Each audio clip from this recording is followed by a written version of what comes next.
จ่ายก็ได้เอาเงินไปเห็นแล้วเจ้าภาพใหญ่เจ้าภาพใหญ่เจ้าภาพใหญ่เจอได้เป็นแถวสวยๆเลยนะไปได้แล้วบอาจารย์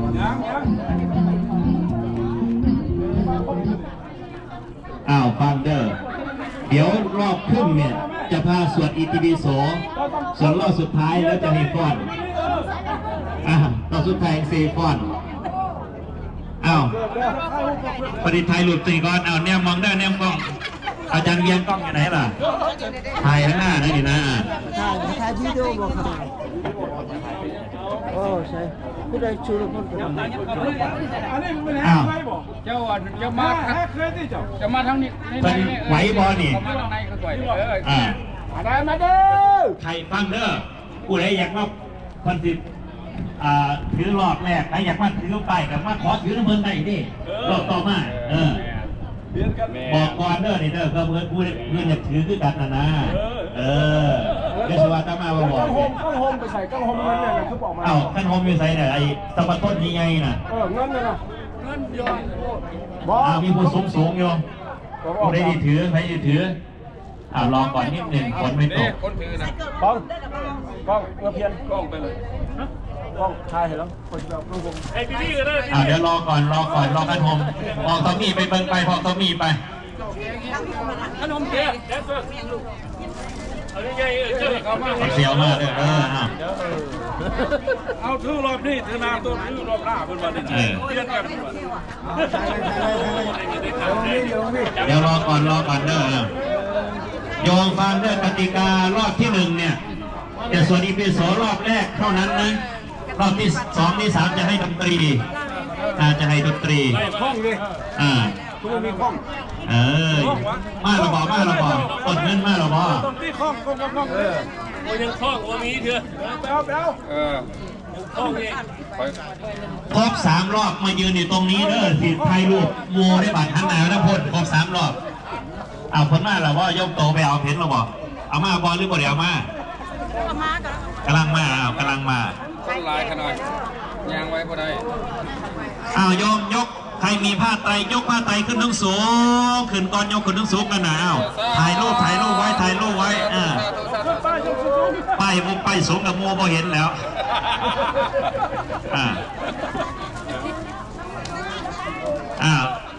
ยอมต้องมียกขึ้นทั้งสูงเลยนะทีนี้นะยกขึ้นทั้งสูงเด้อ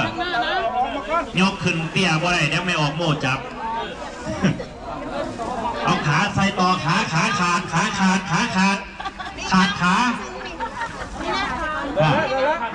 เอาขาใส่ขาใครเอาขาใส่ขาดิใหญ่ขาขาดดิขาขาดต้องเรียกไม่ออกโม่ทำไมยังไม่ได้ขาดยกขึ้นยกทอมมี่ขึ้นทั้งสูงมาจะถ่ายรูปตัวนี้ก่อนหน่อยหนึ่งยกขึ้นทั้งสูงมันต่อขาก่อน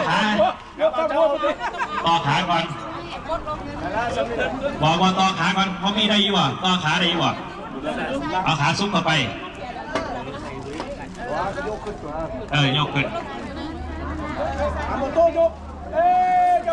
ตัวสีดำคืออย่างตัวสีดำนะเอาสีดำออกหน้าตัวสีดำออกได้ยี่บ่เอาเขาปั้นโอเคเขาเลยได้จะขันจะมันแน่นเอาเขาเลยยกขึ้นบานนี่ยกขึ้นทั้งสูง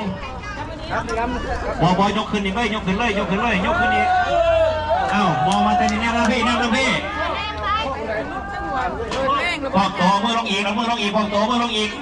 มือลงเรายกกันขึ้นทั้งสูงหมดยกขึ้นอีกมองมาทางกล้องมองมากล้องแนมกล้องมาพี่แนมนี่เริ่มเจ้าภาพกฐินหันมาไม่ออกโยมอนุชาอยู่ไสล่ะเราอยู่ไกลไม่ออกคนไหนไม่ออกทำมาบางนั้นบางคำโอ้ยยมเลบางเลยเนี่ย3 เจ้าภาพยืน3 เจ้าภาพมาเห็นบอกก่อนไม่ออกย้ำเข้ามาเนี่ยบอกรีบังเนี่ยบอกเบ้ย้ำข้างขายเนี่ยว่าสั้นบังเจ้าภาพกฐิน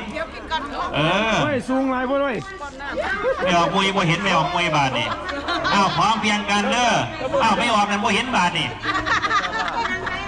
ไอ้ขน้อยมาอยู่ท่าหนาเป็นนี่แหละเพิ่นตัวใหญ่ต้องหาผู้อื่นแล้วนั่นน่ะ เอามาจับสไปอ้าวพร้อมกันเด้อเอาพร้อมกันหน้าที่หนึ่งอิติปิโสพร้อมกันนะเอาอิโสพร้อมหนึ่งก่อนอิโตสุขโตโลกาภิทุ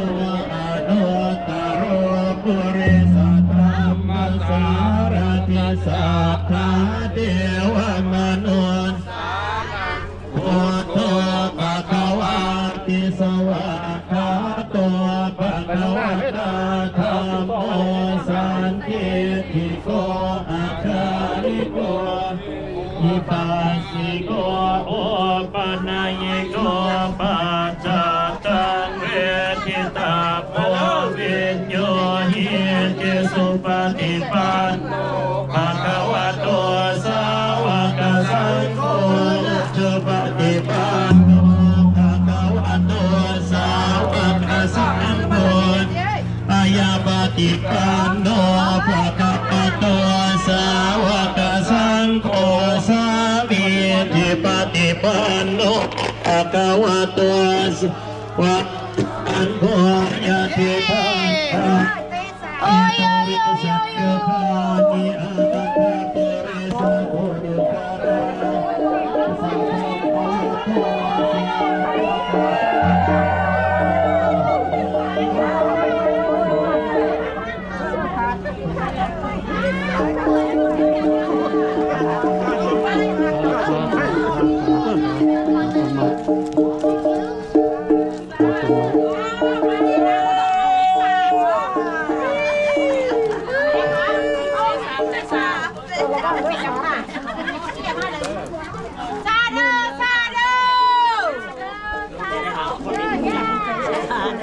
อันจะแปลคอยฟังดูซ่าเด้อซ่านี่มันหยัง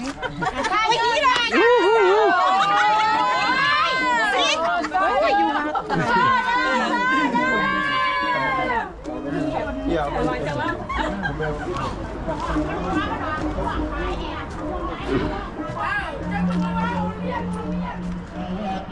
สาวกสังโฆสามีจิปฏิปันโนภะคะวะโตสาวกสังโฆ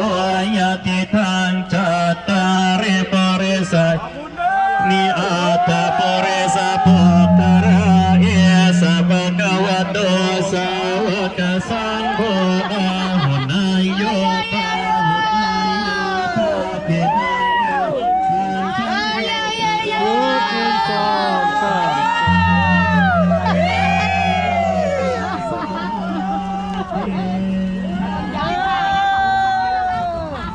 หนึ่งสองสามอีกสองสามโอเคได้แล้ว โอเคสบายดีเลย บายดีบายดี in video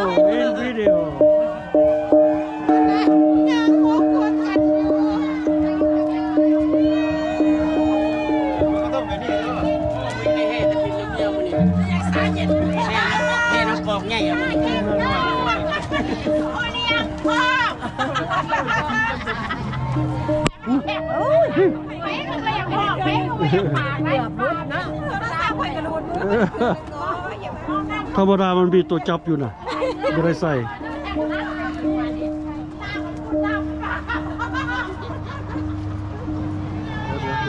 เดี๋ยวย่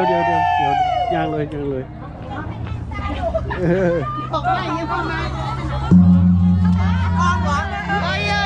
่งสองสาม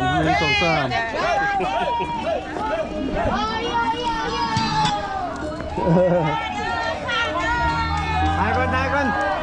เอาบุญกันกันเด้อมาข้ามไปกันเอา30นับนะยับมา1 2 บอกกันในบ้านวันอยู่เดี๋ยวร้อยแต่หนึ่งสองสามไปเลยย่างเลย คนในหนึ่งสองสามโอเคแม่นหวาไปสิเข้ากอง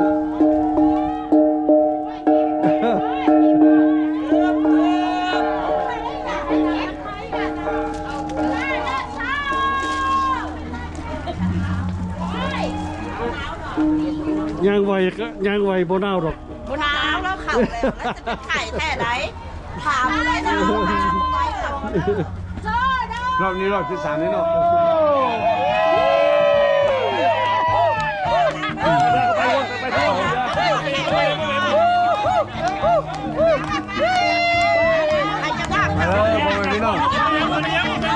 ตำโคตรกองไว้ทีจำมาดูไม่ดูก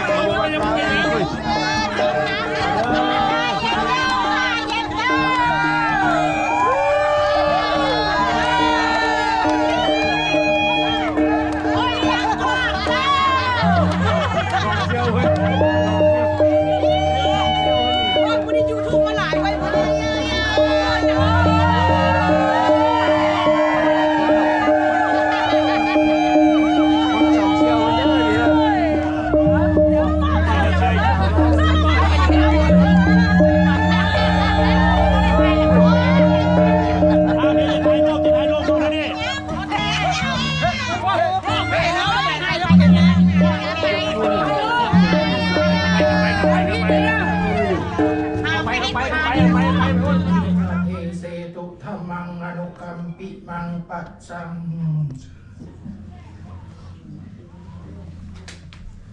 นะโมตัสสะภะคะวะโตอะระหะโตสัมมาสัมพุทธัสสะนะโมตัสสะภะคะวะโตอะระหะโตสัมมาสัมพุทธัสสะนะโมตัสสะภะคะวะโตอะระหะโตสัมมาสัมพุทธัสสะสุขาสังคัสสะสามัคคีติ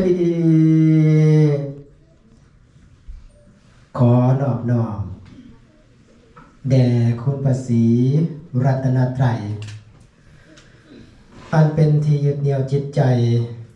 อันเป็นหลักไสในทางพระพุทธศาสนา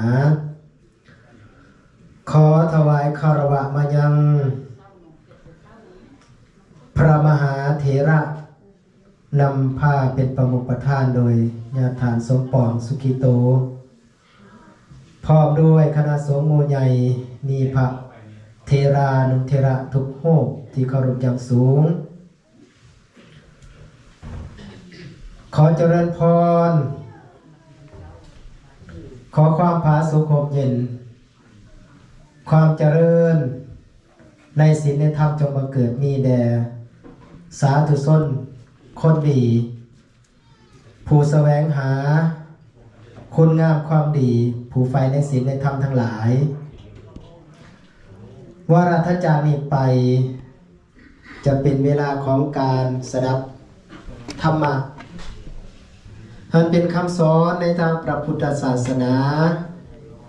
เพื่อประคับประคองสลองศรัทธาและส่งเสริมสติปัญญาของสาธุชนทั้งหลายจนกว่าจะเสี่ยงสุดแก่เวลาสืบต่อไปเบื้องต้นอาตมาภาพในนามได้รับสันธามติจากคณะสงฆ์ผู้จำพรรษาถวนไตรมาสในอาวาสแห่งนี้ได้เป็นรูปที่หับอานิสงส์หรือว่าหับผ่ากฐินในพรรษาปีพุทธศักราช 2568 นี่ก็ขออนุโมทนาคณะสงฆ์หมู่ใหญ่และก็สาธุอนุโมทนาเจ้าภาพกฐินสามัคคีทั้งหมดโดยมี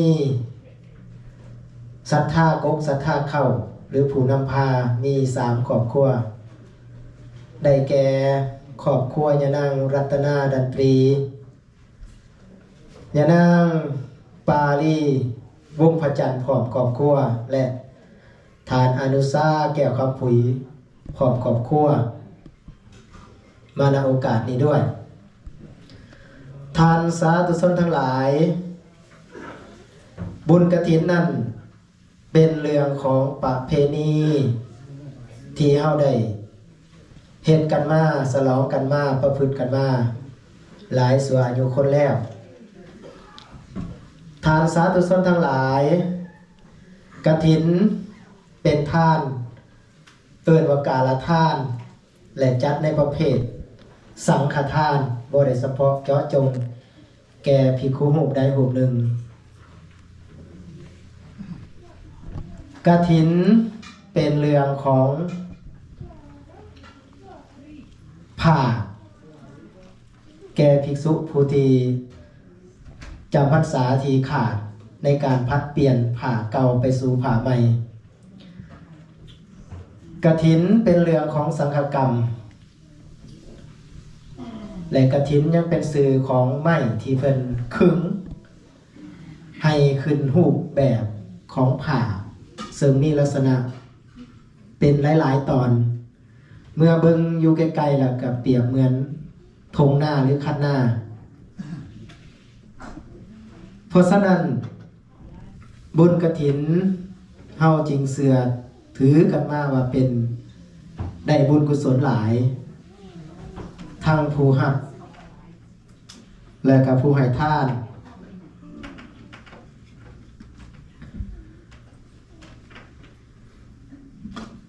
ญาติโยมทั้งหลาย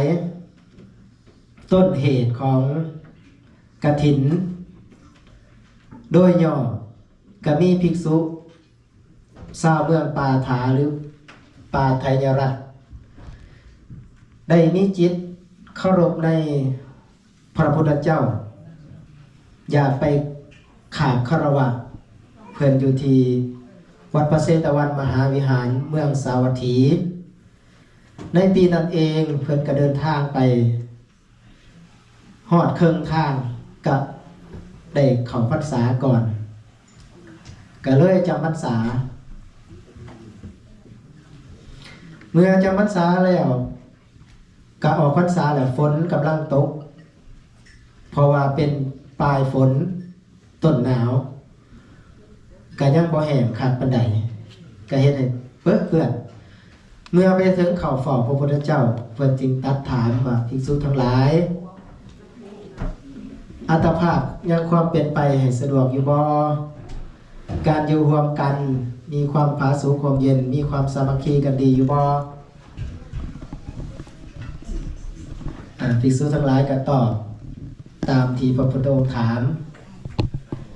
แต่ว่าสิ่งที่เกิดขึ้นก็คือผ้าเพิ่นเก่าหลายเนี่ยเพื่อนจริงเป็นพระบรมพุทธานุญาตในเบื้องต้นเป็นปฐมเหตุให้ภิกษุเมื่อจำพรรษาครบ3 เดือนได้ตรวจไตรมาสแล้วให้แสวงหาผ้ามาสักมาเย็บมาย้อมและมอบให้พระภิกษุรูปใดรูปหนึ่งที่สมควรอันนี้คือต้นเหตุบัดนี้บอกเรื่องพระอานิสงส์ในการรับกฐินเพิ่นพรรณนาไว้แก่ผู้จำพรรษาทวนไตรมาสก็คือพระสงฆ์1เพิ่นว่าจะเดินทางไปทางใดบ่อนุญาตก็ถือว่าใช้ได้2บ่จำเป็นต้องถือผ้าจีวรหรือว่าผ้าไตรครบ3ผืนได้4เมื่อรับกิจนิมนต์แล้วโดยวินัยของพระเพิ่นสิสันแยกผ้าเข่าแม่นก็สามารถสันโฮมกันได้3สามารถรับอดิเรกจีวรหรือว่าผ้าไตรจีวรเพิ่มก็บ่เป็นหยังสุดท้ายก็คือลาภสักการะที่เกิดขึ้นในแก่ภิกษุผู้การกฐินแล้วย่อมเป็นของภิกษุเหล่านั้นฝ่ายญาติโยมกะเฮาเชื่อว่าการได้ร่วมกินร่วมทานในบุญกุศลเรื่องกฐินนี่เป็นเรื่องที่มีพลานิสงส์หลายมีพลานิสงส์หลายยิ่งโดยเฉพาะคือปีนี้เป็นกฐินสามัคคีก็เป็นเรื่องของความหักความแพงเดิมเรื่องกฐินเป็นเรื่องของผ้ากฐินเป็นเรื่องของสังฆกรรมและกฐินเป็นเรื่องของความสามัคคีแล้วดังอาจารย์ได้ยกเป็นหัวข้อพระธรรมเทศนาสุขาสังฆสะสามัคคี ความห่วมใหม่ห่วมมือความเป็นน้ำหนึ่งใจเดียวกันความพร้อมเพียงแค่หนากันในหมู่คณะนำมาเสริมความสุขหรือว่านำความสุขมาให้อาตมาใครขอยกเรื่องเล่าว่ากฐินนี่เป็นของเบิดสุคน ในเบื้องต้นพระพุทธองค์อนุญาตให้ภิกษุสอบแสวงหาผ้ากฐินแต่ต่อมากะทุกคนสามารถเป็นเจ้าภาพกฐินได้พระพุทธองค์อนุญาตเฮาชาวพุทธญาติโยมจึงได้สืบต่อปฏิบัติสุปีเฮาเห็นเช่นนี้ว่าโดยพระนิสงส์ผู้ที่ร่วมกฐินนี่ได้บุญทุกส่วนแมวมันมีเรื่องหนึ่งเรื่องเศรษฐีมีชื่อว่าสิริธรรมเศรษฐีในสมัยพุทธสมัยพระพุทธเจ้านามว่ามหากัสสปะกามือหนึ่งกะในสมัยพระกัสสปะสัมมาสัมพุทธเจ้ามีเศรษฐีก็เลยอยากเฮ็ดกฐินไปทอดถวายก็เลยแจ้งให้ประชาชนรู้ว่าผู้ขาสิตั้งกฐินเท่านั้นมื้อเท่ามื้อ6 มื้อ 7 มื้อชาวบ้านชาวเมืองก็ประกอบส่วนครบงั้นคือญาติคือโยมเบ็ดในยุคปัจจุบันนั่นแหละแต่มีชายคนหนึ่งเป็นผู้รับใส่เกี่ยวหญ้าไปเลี้ยงม้าเกี่ยวหญ้าไปเลี้ยงสัตว์ให้แก่เศรษฐีจนบ่จักสิเอิ้นชื่อเพิ่นก็เลยว่าตั้งชื่อว่าตินบาลก็คือผู้รักษาสวนหญ้าแนวแล้วก็มานั่งคิดในใจโอ้เพิ่นว่าบุญกุศลนี่คือได้บุญหลายแท้ผู้เพิ่นเป็นเศรษฐีก็ย้อนเพิ่นได้กินได้ทานมาก่อนเนาะเกิดมาชาตินี้ก็เขาวนำโภชนาอาหารก็สมบูรณ์ผู้อื่นก็คือการได้กินได้ทานก็ได้มีโอกาสร่วมกินร่วมทานกับพี่กับน้องเฮาเด้ซั่นบัดนี้เฮาเสียใจไดเนาะเกิดมานี่คือลำบากแท้การตัดสินใจเด็ดขาดบ่มีหยังแล้วก็เสียสละผ่านไปขายท้องตลาดก็บ่มีผู้อยากซื้อแต่ก็มีผู้ใจบุญก็เลยตัดสินใจซื้อมาหามาสุกพอได้ปัจจัยตัวนี้แล้วก็โอ้เห็นใจเนาะไปกอบส่วนนั้นก็เอาไปให้เททานเศรษฐีสิริธรรมเศรษฐีเพิ่นก็ได้ไปซื้อเข็มซื้อได้นี่แม่มาผสมในกองกฐินจะว่าในคัมภีร์ทางพุทธศาสนาเมื่อได้ทอดทานกฐินแล้วก็ตั้งอยู่ในศีล5ศีล8เป็นผู้มีสัมมาทิฏฐิประกอบสัมมาชีพไปเรื่อยๆบัดนี้คันสิเข้าไปหาทานเศรษฐีเอิ้นมาพบก็บ่มีผ้านุ่งผ้าห่มขึ้นน่าอายก็นุ่งใบไม้เข้าไปทานเศรษฐีก็เลยมอบรางวัลให้แล้วก็เป็นคนตั้งอยู่ในศีลในทาน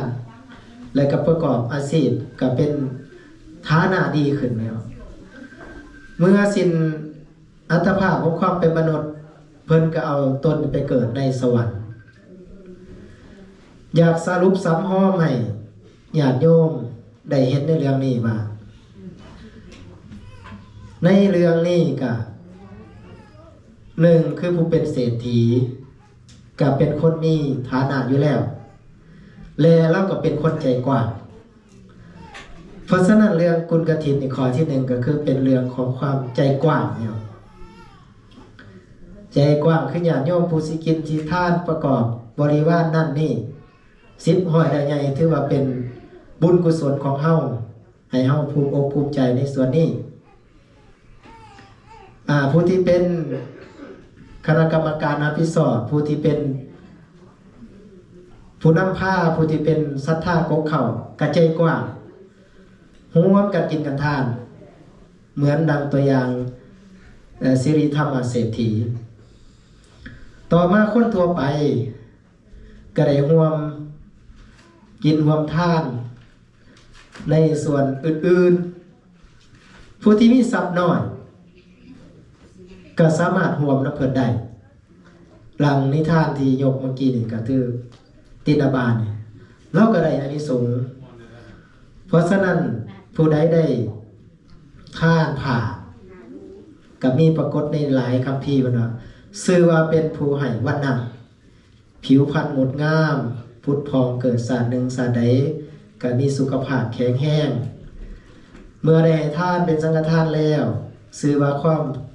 ยากให้เข็นใจให้ทรัพย์อัปปัญญากสิห่างไกลจากเฮาเพราะฉะนั้นความหักความแพงผู้คนทั้งหลายกสิหักแพงเหมือนคนทั้งหลายหักแพงสิริธรรมเศรษฐีเพราะฉะนั้นมื้อนี้อาตมาภาพได้ปรารภ